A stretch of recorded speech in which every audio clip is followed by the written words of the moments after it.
Alright, I'm going to do a quick tour of the Save Tomorrowland plan, starting at the partner statue at the hub, moving into Tomorrowland.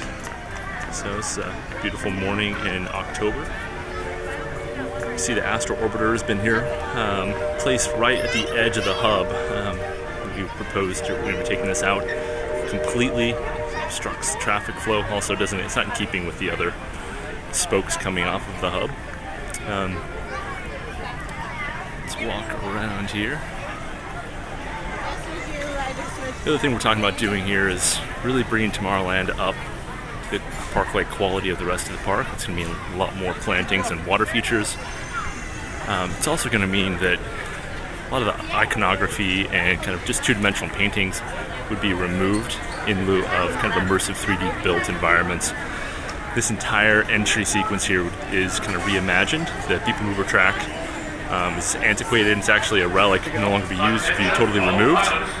This would be the area of the main entry fountain and the kind of the reimagined entry, which is the big stone circle with the fountain. And that fountain would essentially be right here in the middle, which is currently between Star Tours and Buzz Lightyear.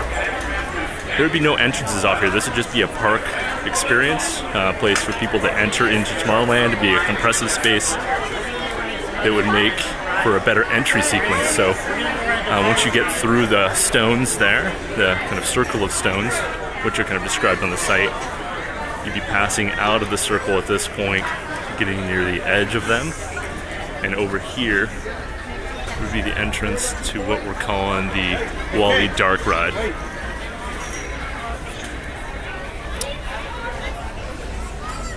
The sculpture up here at the top, which I haven't seen work in years, that would be removed along with part of the People Mover track, and would create a larger open space here in the middle. Over here, Star Traders. Here's a Stormtrooper. Stormtroopers are everywhere.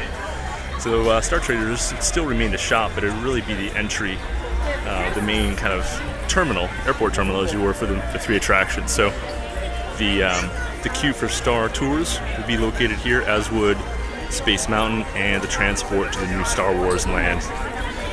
Would all be centralized here under the theme of a kind of space terminal. We call it Starport and Space Mountain. In here, this would also receive a bunch of different upgrades, which are detailed on the site, most of which are basically water features and landscaping.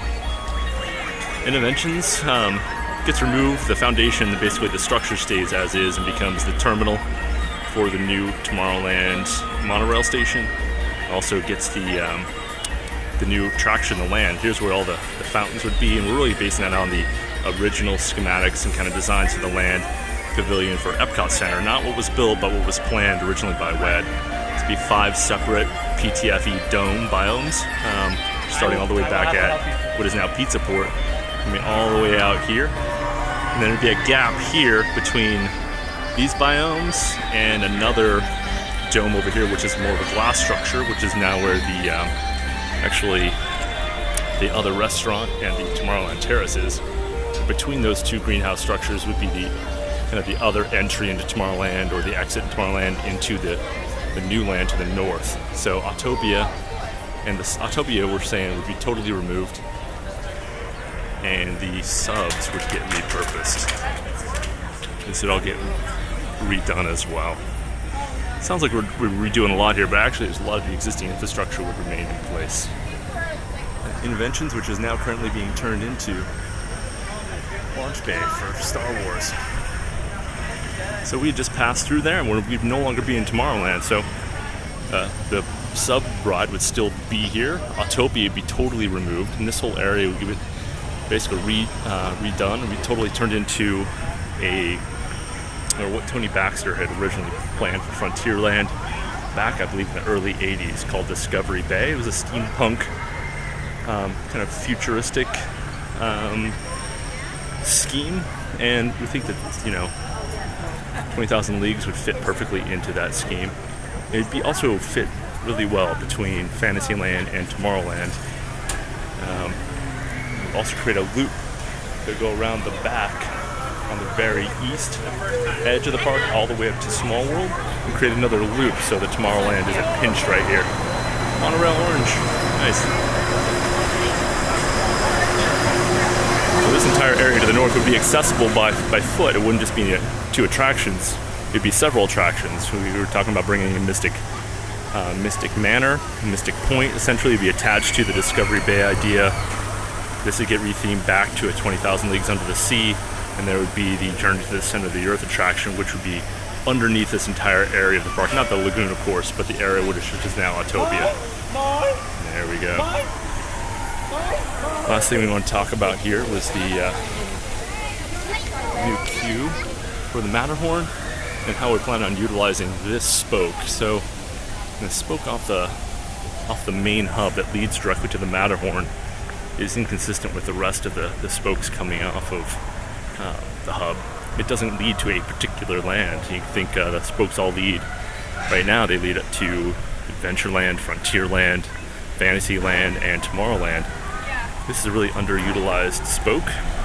Also is terribly unthemed. There's just backs of buildings, service entrance. We're getting into Pixie Hollow here, but what I'm talking about doing here is making the Matterhorn the icon for Discovery Bay. So it would be, the attraction, the weenie is what we call it, that would beckon you to go into Discovery Bay. And we really see this. We see this totally underutilized. Hardly any people here at all on a crowded day. So this would be the new queue area for the Matterhorn, as opposed to going single file. As you can see the chain there going around the base of the mountain. This area would get rethemed on the right-hand side of the path here to a queue. It would switch back through a little alpine village for the Matterhorn. And then to get rid of this kind of terrible fence, this is a big fence here that protects guests from getting into the track of the Matterhorn. What we're planning on doing here is this pathway that would go back to Discovery Bay would become a cave, and all the buildings you see there on the right would become encased in rock work. This would tie nicely into Pixie Hollow. It'd look like a low-lying shoulder of the Matterhorn. So we'd be walking here east from the spoke towards the kind of new idea for Discovery Bay, and we'd be going through a cave. It'd be like icicles and lots of plants and streams flowing through this area. It'd be a beautiful, cool area. And also hear a lot of sounds from the Matterhorn. The Yeti screaming, etc. We wouldn't have any of this kind of barren facade. And then right about here, you get to the end of the cave. There'd be a slight S shape, so you don't actually look just straight through it. You go into it, and then you get a really kind of elevated grand vista of the lagoon for 20,000 Leagues Under the Sea. I think it'd be a really beautiful approach and entry sequence for this, what we're calling the new land. So I think that's it. Thanks for watching.